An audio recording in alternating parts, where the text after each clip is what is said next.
Now to our special report on those new leaks revealing a trail from the Kremlin to Facebook. You know, for regular investors, the Facebook story starts in May 2012 when the company went public and regular people could buy a share. But for big insiders, for billionaires, the story starts years earlier when Mark Zuckerberg handpicked who would get to put real money to get a piece of his coveted startup.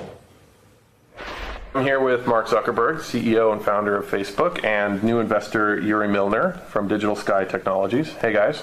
Hi. First of all, congratulations to both of you. You've got some more money, Mark, and Yuri, you've got a piece of Facebook.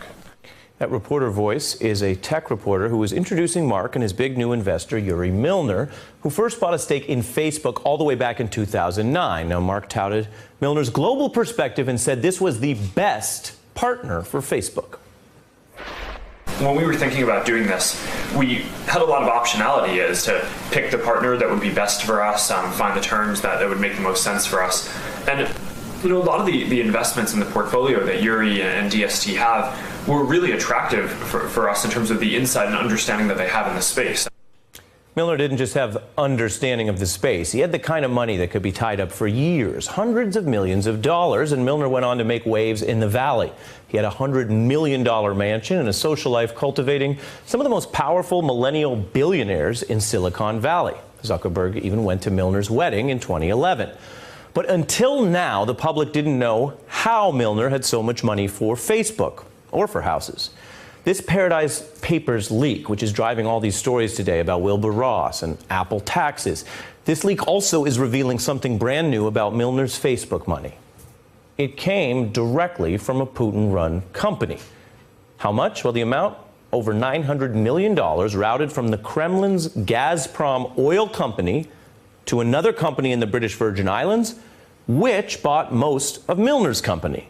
It's a financial line that eventually reaches Facebook, and you don't need to be a Kremlin expert to know you don't get that kind of money from Putin's own companies without at least keeping in touch.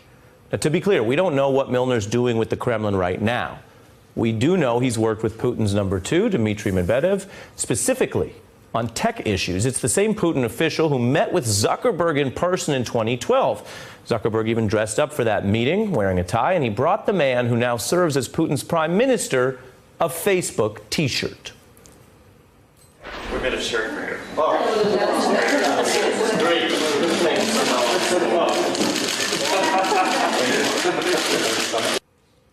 That's nice.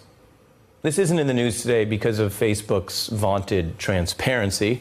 It's not even in the news because of the probes into Russian collusion. This is only in the news tonight because of a giant, pretty much unrelated leak of a law firm's secret files. Now, I can report for you that Milner is downplaying this. He says he was, quote, not aware Putin's Gazprom backed the stake in Facebook. And Facebook tells The Guardian this stake was sold 5 years ago, so they reject the idea they failed any obligations of due diligence. But even if both those defenses are true, they don't really address the problem for our national security. The money could be old news to Facebook. Milner may be ignorant or willfully blind of exactly how his Kremlin connections fund him, but he knows he's down with the Kremlin. And now we see one newly exposed link from Kremlin money to Mark Zuckerberg, and it runs right through Yuri Milner. So keep that in mind, Kremlin, Milner. For context about investments Jared Kushner failed to disclose because they were linked to Yuri Milner. In July, Kushner had to revise forms about his assets, including a tech company called Cadre. This weekend, Kushner revised his financial disclosures yet again, having inadvertently omitted 77 assets worth at least $10 million. It turns out he found more than 75 different assets that his lawyer says he plumb forgot to declare before. Two of the omissions stood out to me because they happen to be among his most valuable assets. First, a tech company called Cadre, which is an elite... A tech company called Cadre was the end of that report there. Now, that company, founded by the Kushner family, was the one he apparently forgot to list. Oops, we founded this company, but forgot it exists and didn't list it. That was exposed in July. Now, before he was busted, Kushner's lawyers made a big show of how many assets he disclosed and divested. Now, this is actually an important footnote. There's a lot of Trump defenders you may hear who say, gosh, it feels like the media is always slamming the mistakes or the conflicts of interest around Russia. But during the very first disclosures, we actually filed a Freedom of Information request to review Kushner's emails on ethics. And based on the divestments he did make, I reported that it looked like Kushner was doing things by the book. By the book.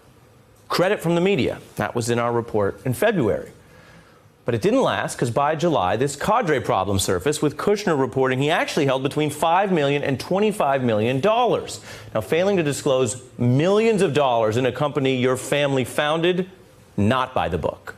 And here comes Russian investor Yuri Milner, because he put $850,000 into Cadre, which the company has noted in official documents.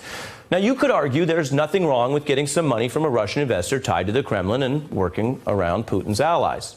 You could argue some of the money's not even linked to the Kremlin. Or you could argue, hey, any non-sanctioned Russian can legally fund businesses in the U.S. But that's not what Kushner's been arguing. Recall his only public remarks at the White House when he went further, asserting he doesn't use Russian funds for his businesses. I have not relied on Russian funds for my businesses. And I have been fully transparent in providing all requested information. Yes, you have relied on those funds.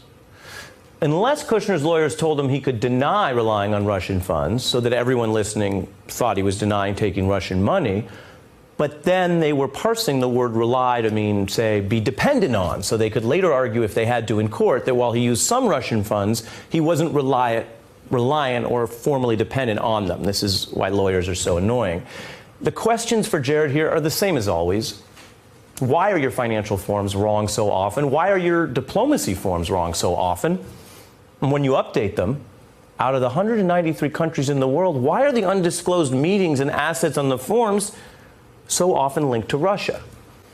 As for the questions for Mark, they are building. Questions like, did you have any evidence Milner's money linked back to the Kremlin? Or did you prefer just not to know, Mark? Did you know that he talked tech with Putin's prime minister just like you did? And Mark, would you take that investment again? Do you still think it was, quote, the best investment partner for Facebook? And Mark, I got to ask you, do you think if you ignore all these issues and all these questions, they'll just go away? Has it ever occurred to you that in a socially connected world, these questions might just get louder and louder? Hey there, I'm Chris Hayes from MSNBC. Thanks for watching MSNBC on YouTube. If you want to keep up to date with the videos we're putting out, you can click subscribe just below me or click over on this list to see lots of other great videos.